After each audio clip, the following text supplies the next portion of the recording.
Pour Madame Midi, la nature est bien faite. Il y a une cantonne ou un canard qui se fait violer par 3 canards.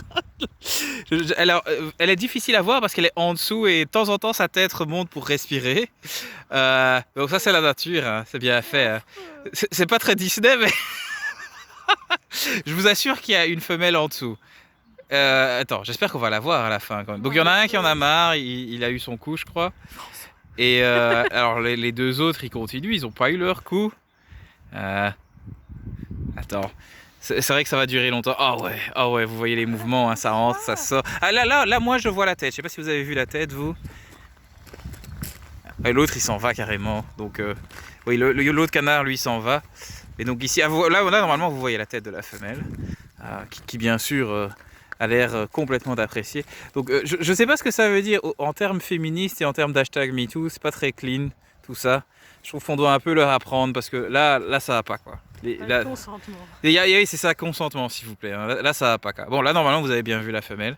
Je me demande combien de temps ça va durer parce que donc oui c'est vrai il bloque vraiment sa nuque. Genre tu bouges pas s'il te plaît. Il tient en fait, je sais pas si ça se voit bien sur la vidéo, mais il tient bien avec son bec en fait l'arrière de la nuque de la dame, genre bouge pas. Et puis en même temps il y a l'autre mâle qui est genre allez casse-toi, laisse-moi. Ouais. Puis il y a l'autre qui se ramène. Ah la femelle elle se débat, oui elle est libre. Ah non, malheureux non. Un peu d'intimité François pour cette. Un peu d'intimité mais bon. J'avoue que c'est pas cool de ma part de filmer. Je suis pas sûr qu'elle apprécie que je filme son viol. Enfin, viol, non, c'est le miracle de la nature, Steph. Steph, c'est le miracle de la nature, accepte. Et Faisons une pause mouton. une pause mouton. Ah oui, c'est vrai. Alors, de ce côté-ci, il y a des moutons. En effet, de ce côté-ci, il y a des très beaux moutons. Ils ont des cornes, je sais pas si vous remarquez. Alors, c'est quoi le nom du mouton, Steph? Soaï, qui est l'origine de tous les moutons d'Europe. Je sais pas pourquoi ils sont devenus blancs. Il y a des bébés, en effet. Ça, c'est le résultat du miracle de la nature. Ceci est beaucoup plus politiquement correct. Voir les petits. Est-ce que vous saviez que le mouton est une tondeuse gazon? Ah ben voilà, c'est fini. C'est fini. La femelle est libre. Et ils sont là. Ouais. Ah, elle était bonne. Ok, je dis des bêtises. Ah ben non, il tente encore lui. Ah non, c'est un couple ou quoi ou... Tu vois. Et voilà. Tout est fait, tout va bien. C'est J'aimerais bien qu'elle lui saute dessus maintenant.